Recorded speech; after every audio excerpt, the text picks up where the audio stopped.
Hi guys, welcome to big topic. இன்னும் ஒரு வாரத்துக்கு திமுக உடன்பிறப்புகள், திமுக உதயநிதி ஸ்டாலின் எல்லாருமே பயங்கரமாக கதருக்கு ஒரு கண்டென்ட் விஜய் அவர்கள் கொடுத்துட்டு போயிருக்காருன்னு தான் சொல்லணும். அந்த லெவல் அவரோட ஸ்பீச் இன்றைக்கி கரூரில் இருந்துச்சு. கரூருக்கு விஜய் வராரு அப்படின்னு சொன்னோன்னே திமுக என்னெல்லாம் பண்ணி தடுக்க பார்த்தாங்க அப்படிங்கிறது தெரியும். அதுக்கும் ஒரு தரமான ரிப்ளை கொடுத்துருந்தார் விஜய் அவர்கள். அதே நேரத்தில் கரூர் சம்மந்தப்பட்ட இஷ்யூ இருக்குல்ல, தமிழக அரசியலில் மறக்க முடியாத ஒரு இஷ்யூவாக அது மாறிடுச்சு. அதனால் விஜய் அவர்கள் அங்கே போகிறதுக்கு முன்னாடியே பல பிரச்சனைகளை கொடுத்தாங்க, போகும்போதும் பிரச்சனை கொடுத்தாங்க, இப்பவும் பார்த்தோன்னா பிரச்சனை கொடுக்குறாங்க. இதே தொடர்ந்து நடந்துக்கிட்டே இருக்குது.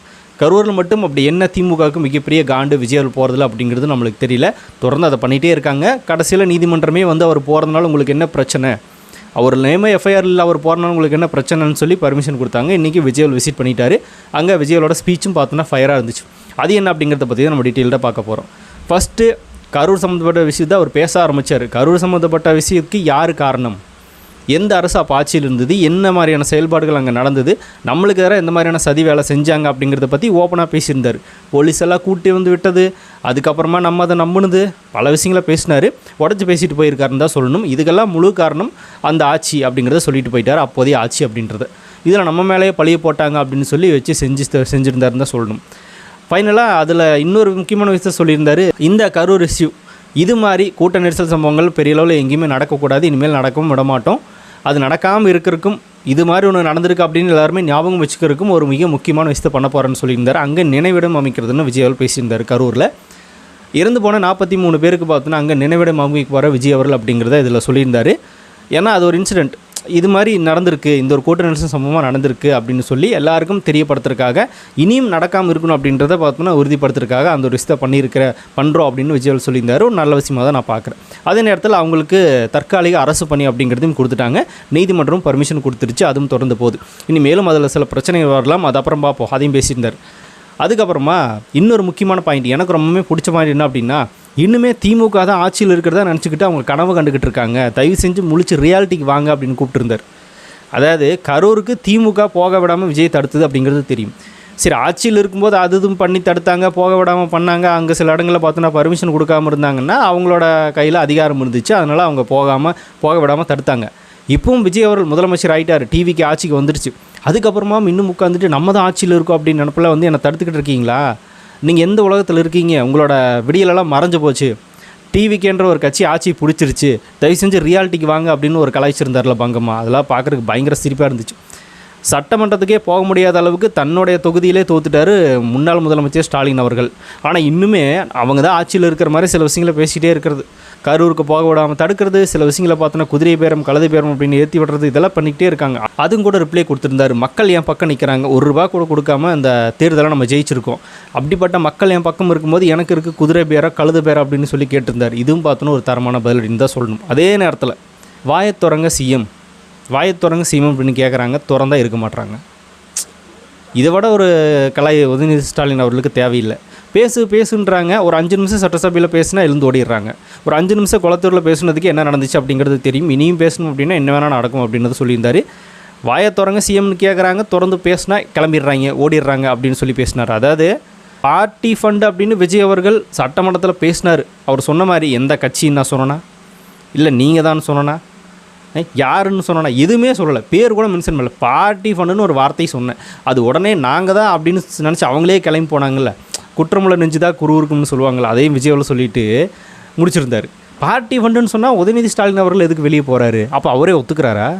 பார்ட்டி ஃபண்டு அப்படின்னா நம்ம தான் அப்படின்னு சொல்லி சட்டமன்றத்தில் ஒத்துக்கிட்டு வெளியே போனார். அதுக்கே ஒரு மிகப்பெரிய நன்றி சொல்லணும் நம்ம உதயநிதி ஸ்டாலினுக்கு. வேறு எங்கே வேணால் கலந்து போகலாம், ஓகே. சட்டமன்றத்தில் இருக்கும்போது பார்ட்டி ஃபண்டு அப்படின்னு திமுக பேரை கூட சொல்லாமல் பார்ட்டி ஃபண்டுன்னு முதலமைச்சர் விஜய் பேசுகிறாரு. அங்கே உட்காந்து என்ன பண்ணணும், யார் பார்ட்டி ஃபண்டுன்னு சொல்கிறீங்க, எந்த கட்சியை சொல்கிறீங்க, யாரை சொல்கிறீங்க, அதனோட நேம் சொல்லுங்கள் அப்படின்னு நின்று கேட்டிருக்கணும். அதெல்லாம் எதுவுமே இல்லை. பார்ட்டி ஃபண்டுன்னு சொன்னோன்னே கிளம்பிட்டாங்க, ஓடிட்டாங்க. அப்படின்னா என்ன, இவங்களே ஒத்துக்கிறாங்க அது நாங்கள் தான் அப்படின்றது. விஜயில் இதில் நிறுத்தல் போட்டு உடச்சிட்டு போயிருந்தார். இந்த கலாயம் நம்ம உதயநிதி ஸ்டாலினுக்கு தேவை அப்படின்னு தான் கேட்க தோணுது. அதுக்கப்புறமா இனிமேல் உள்ளே வந்தாங்க அப்படின்னா சபாநாயகர்கிட்ட தயவு செஞ்சு எல்லா டோரையும் லாக் பண்ணுங்க அப்படின்னு சொல்லிட்டு பேசவே ஆரம்பிக்கணும், இல்லைனா ஓடிடுறாங்க அப்படின்னு சொல்லி கலாய்ச்சிருந்தார். இது ஒருத்தர்கிட்ட போய் ஒரு பப்ளிக்கிட்ட ஒரு நபர் கேட்டார். அவர் சும்மா காமெடியாக சொன்னார், அவங்க உள்ளே போனோன்னே எல்லா கேட்டையும் லாக் பண்ணி வச்சிடணும் வெளியே வராத அளவுக்கு அப்படின்னு சொல்லியிருந்தார். அதை தளபதியும் பார்த்துருப்பார் போல். அதே மாதிரி இப்போ சொன்னார், அதே மாதிரி லாக் பண்ணி வச்சுட்டு தான் நீ நம்ம உள்ளே பேசவே ஆரம்பிக்கணும் அப்படின்னு சொல்லி பேசியிருந்தார். இதுவும் பார்த்தோன்னா தேவையா? சட்டமன்றத்துக்கு 5 வருஷமாக போயிட்டு வந்துட்டு இருக்கிற உதயநிதி ஸ்டாலின் அவர்களே எந்திரிச்சு ஓடிடுறாரு. இப்போ வந்த முதலமைச்சர் இப்போ வந்த விஜய் பார்த்து இதெல்லாம் வந்து என்னத்த சொல்கிறது, அதையும் பங்கம் பண்ணி கலாய்ச்சுட்ருந்தார் விஜய் அவர்கள். இந்த மாதிரி நிறைய விஷயங்களை பேசியிருந்தார். அதே நேரத்தில் திமுக தீய சக்தி என்னென்ன ஊழல் பண்ணிகிட்டு இருக்குது அப்படிங்கிறத ஒவ்வொன்றா வெளியே தோண்டி எடுத்துக்கிட்டே இருக்கோம், ஒவ்வொன்றா வந்துக்கிட்டே இருக்குது, யாரெல்லாம் சிக்க போகிறாங்கன்றதே தெரில அப்படிங்கிறத பற்றியும் சில விஷயங்களை பேசியிருந்தார். அதை நான் திருப்பி பேசி உங்களுக்கு போர் அடிக்க வரும்ல, நீங்களே தளபதியோட ஸ்பீச் பார்த்துருப்பீங்க. இதெல்லாம் எனக்கு பிடிச்ச பாயிண்ட்ஸ். இதில் இன்னொன்று என்ன அப்படின்னா, விஜய் அவர்கள் வந்து இவ்வளோ தைரியமாக பேசிக்கிட்டு இருக்காரு. பிளாக் அண்ட் பிளாக்கில் வந்திருந்தார், ஷர்ட்டும் பிளாக்கு பேண்ட்டும் பிளாக்கில் வந்திருந்தார், வந்து ஃபயர் ஸ்பீச் கொடுத்துட்டு போனார். இதையெல்லாம் பார்க்கும்போது எனக்கு என்ன தோணுது அப்படின்னா, இது வரைக்கும் ஆண்ட கட்சிகள் ஆளும் கட்சிகள் அப்படின்னு யாராவது ஒருத்தராவது இந்த 2026 ஒரு எலெக்ஷன் வரும், அந்த எலெக்ஷனில் நம்மளாம் இருக்க மாட்டோம், விஜய் அப்படின்ற ஒரு நபர் வந்து பேசுவார் அப்படின்னு யாராவது யோசிச்சு பார்த்துருப்பாங்களா? ஏன் நம்மளே யோசிச்சு பார்த்துருப்போம்னா யாருமே யோசிச்சு பார்த்துருக்க மாட்டோம். விஜய் அவர்கள் அரசியல் கட்சின்னு ஒன்று ஸ்டார்ட் பண்ணுறதுக்கு முன்னாடி இருந்து நம்மளுக்கே தெரியாது. விஜய் 69 அப்போ ஜனநாயகனில் கமிட் ஆகிட்டார். அதுக்கப்புறமா இப்போ வந்து தளபதி 70 தளபதி 71 போயிட்டுருக்கிற இந்த டைம் ஒரு 2 படம் முடிச்சிருப்பார். நம்ம அப்படி தான் நினச்சிட்டு இருந்திருப்போம். அரசியல்வாதிகளும் அப்படி தான், ஒன்று அவங்க இருப்பாங்க, இன்னும் இவங்க இருப்பாங்க, திமுக இருக்கும் இல்லை அதிமுக இருக்கும் அப்படின்னு சொல்லி அவங்களும் மைண்டில் இருந்திருப்பாங்க. சடனாக ஒருத்தர் இடையில வந்து பூந்து 2 பேரையும் அடித்து தூக்கிட்டு நான் வந்து முதலமைச்சர் அப்படின்னு நிற்கும்போது 2 கட்சிகளுக்குமே பார்த்தோன்னா விழி பிதுங்கிருச்சு. அதே தான் விஜய் சொல்லியிருந்தார், இவங்க 2 பேருமே ஒன்று தான், வேறெல்லாம் கிடையாது, கூட்டு களவாணிகள் தான் அப்படின்னு சொல்லியிருந்தார். தீய சத்தியம் தீந்து போன சத்தியம்.